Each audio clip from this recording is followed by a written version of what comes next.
जानता हूं कि जिस इच्छाधारी नाग ने रुशाली को डसा है वो अभी इसी समय मेरे समक्ष प्रस्तुत हो और चलकर रुशाली के रक्त से अपना विष हर ले, अन्यथा वो अपने नाश का स्वयं उत्तरदायी होगा।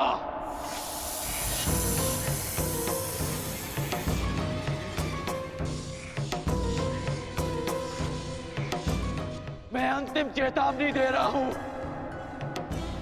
अन्यथा स्वयं के साथ साथ वो अपने कुल के नाश का कारण भी स्वयं होगा।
आशा है कि सम्राट को अपने स्वागत में की गई ये प्रस्तुति भाई होगी और विश्वास है कि उन्हें अगली प्रस्तुति और भी श्रेष्ठ लगेगी।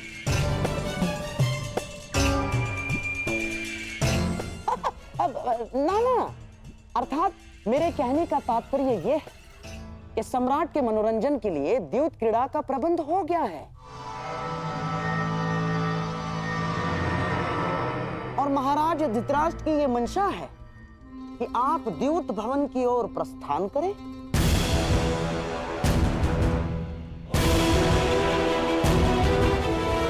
व्यथित ना हो, सब शुभ होगा। आओ।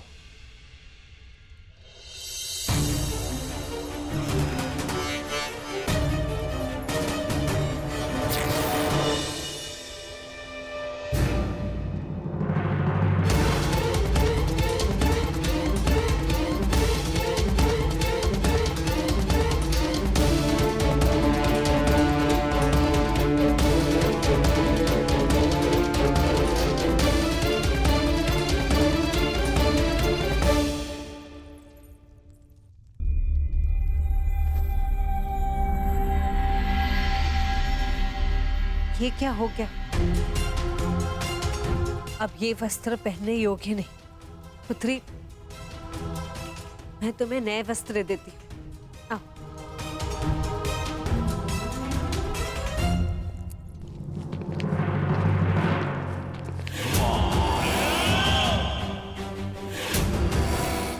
आज जितने चाहे वस्त्र दे दो, इसे सब हार लिए जाएंगे। आज सभा में वस्त्रहीन की गई द्रौपदी भविष्य में वस्त्र पहनकर भी कभी किसी से दृष्टि नहीं मिला पाएंगे।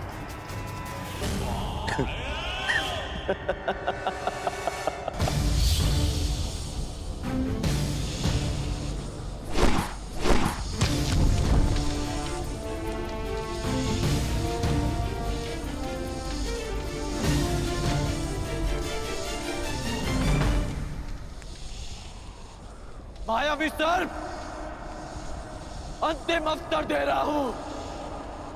यदि तुम प्रस्तुत ना हुए तो मैं तुम्हारे सारे कुल की बलि चढ़ा दूंगा। संसार से सब जाति विलुप्त हो जाएगी।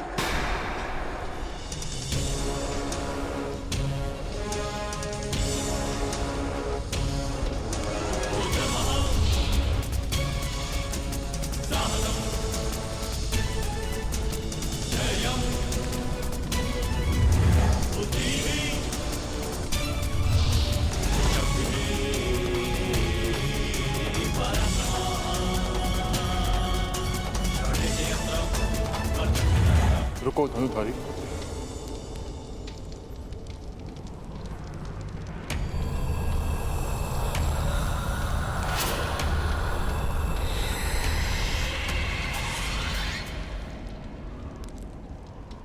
मेरे किए का दंड मेरे कुल को क्यों दे रहे हो?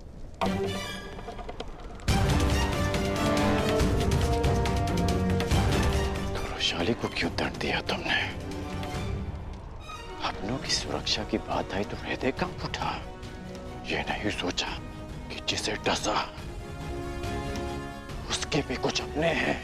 अधिक समय शेष नहीं, मेरे साथ चलकर वैशाली के रक्त से अपना विष हर लो, अन्यथा अपनी आंखों के सामने अपने कुल का विनाश देखो।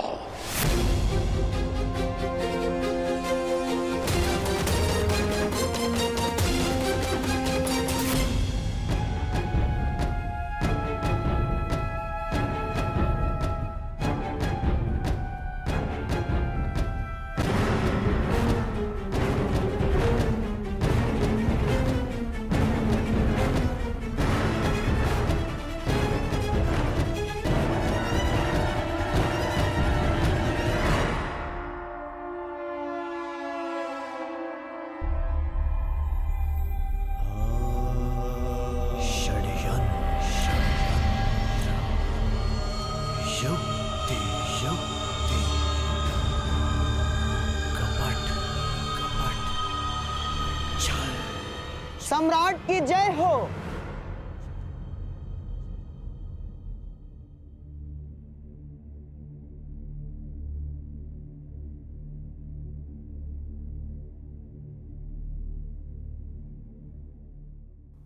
हस्तिनापुर की ओर से मैं शकुनी आपका स्वागत करता हूं। सम्राट ने राजसूय यज्ञ में सारे आर्यव्रत का सत्कार किया। आज हम भाग्यशाली हैं कि इंद्रप्रस्थ के सम्राट युधिष्ठिर का सत्कार कर रहे हैं। हस्तिनापुर साक्षी बनेगा दो भाइयों के बीच खेले गए इस द्यूत का। इस सभा में उपस्थित प्रत्येक व्यक्ति इस भव्य सत्कार को कभी भूल नहीं पाए। तो प्रस्तुत है आज तक के इतिहास की सबसे बड़ी, सबसे रोमांचक, मनोरंजक द्यूत क्रीड़ा। ऐसा खेल ना इससे पूर्व कभी खेला गया है, ना कभी खेला जाएगा। हम सबके जीवन का ये सबसे बड़ा खेल होगा।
आज तक के इतिहास की सबसे बड़ी द्यूत क्रीड़ा, हम सबके जीवन का ये सबसे बड़ा खेल होगा।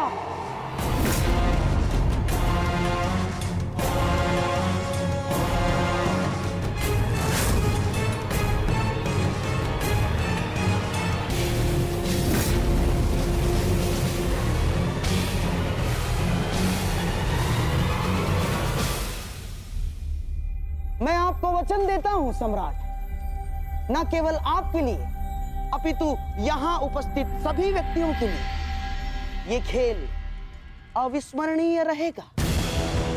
आज सारी सभा ये खेल देखेगी और कल सारा संसार इसकी चर्चा करेगा।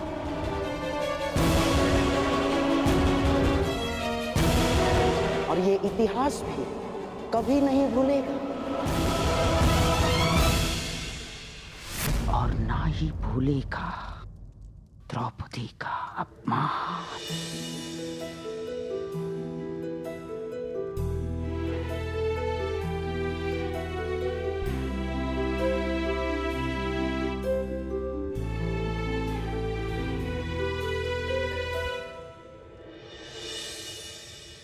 धन्यवाद अंगराज।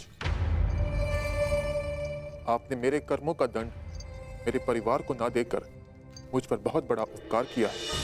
मैं आपको वचन देता हूँ कि युद्ध के दौरान मेरा आह्वान करने पर मैं आपके बाण पर बैठूंगा और जिस शत्रु पर भी आप मेरा संधान करेंगे वो जीवित नहीं रहेगा।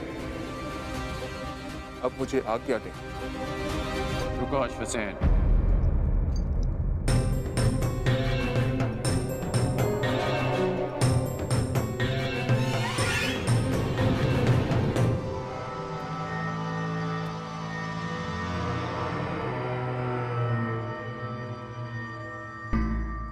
इतनी शीघ्रता क्यों है जाने की? तुम साधारण सर्प नहीं हो जो अपनी भोजन की खोज में निकला और अचानक रुशाली सामने आ गई और तुमने उसे डस लिया।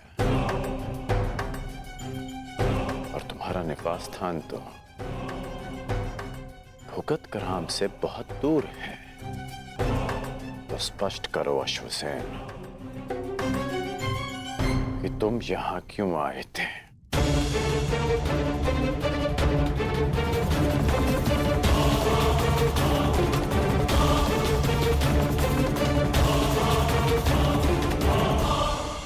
कहीं तुम्हें शकुनी ने तो नहीं भेजा? आइए सम्राट, पधारिए, अपना स्थान ग्रहण करके मुझ पर अनुग्रह कीजिए।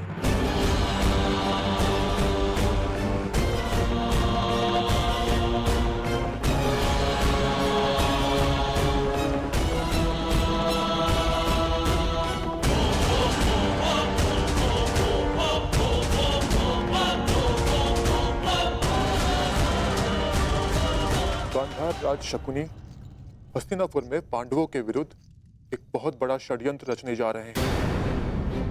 पांडवों ने खांडवप्रस्थ को भस्म करके मुझे और मेरे परिवार को गृह विहीन कर दिया था। मैं उनसे प्रतिशोध लेना चाहता था।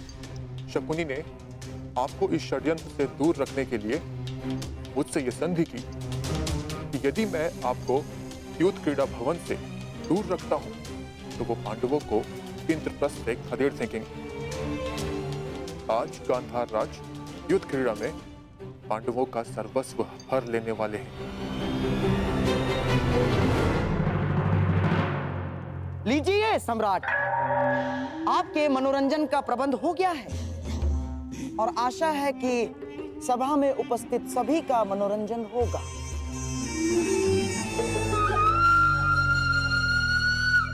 शकुनी,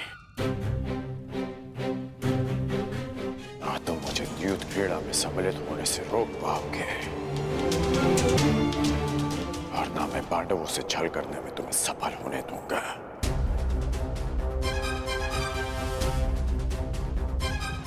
यदि पांडवों को पराजय मिलेगी तो वो युद्ध भूमि में, युद्ध में नहीं। मैं मेरे मित्र दुर्योधन का नाम इतिहास में कलंकित नहीं होने दूंगा।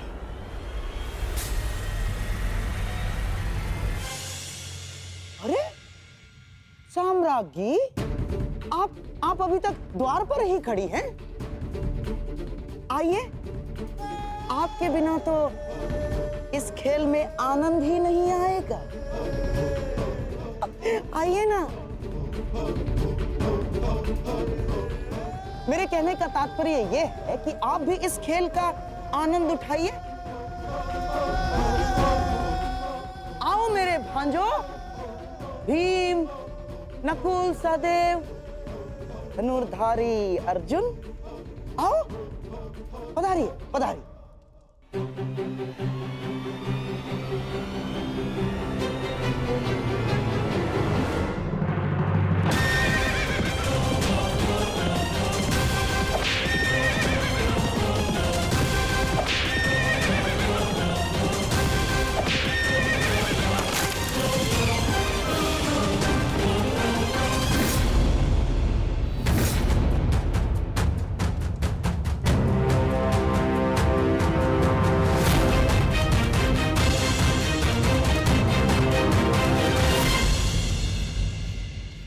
सम्राट की जय हो। सम्राट, चौसर के नियम तो आपको ज्ञात होंगे ही।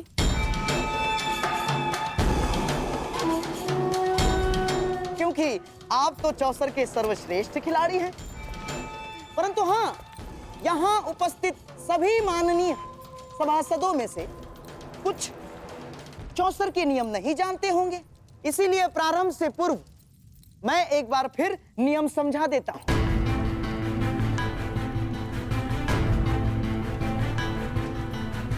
आपके और मेरे दुर्योधन के पास ये 4 मेरू हैं। अपने अपने घरों में आपके पास से जितने अंक फेंकेंगे उतने ही घर आपके ये मेरू आगे बढ़ेंगे। और फिर चौसर के केंद्र का एक चक्र पूर्ण करने के पश्चात ये मेरू चला जाएगा दुर्ग में, जिससे सारे मेरू सबसे पहले इस दुर्ग में जाएंगे। वो होगा इस पारी का विजेता। और हां, यदि मध्य में ही एक प्रतिद्वंद्वी का मेरू दूसरे के मार्ग में आता है तो उस मेरू को ध्वस्त माना जाएगा। आपने खेल के नियम तो भली भांति समझा दिए मामा श्री, परंतु खेल खेलने के लिए पासे कहाँ हैं? अति उत्तम सम्राट, अति उत्तम। अतिथि को निमंत्रण देने से पूर्व भोजन की और युद्ध पर जाने से पूर्व शस्त्रों की व्यवस्था करना बुद्धिमानों का लक्षण है। ये रहे पासे।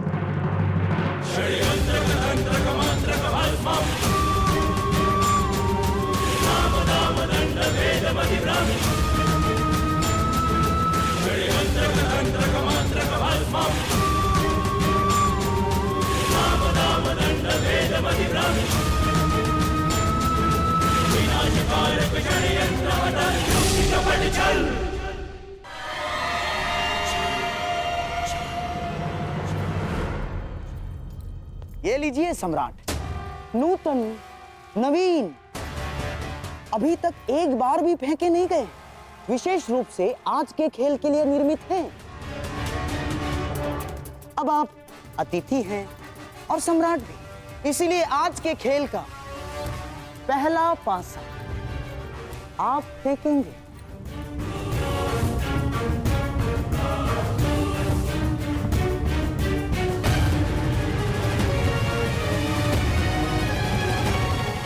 अब तनिक ये भी निर्णय कर लिया जाए कि दांव पर क्या लगेगा।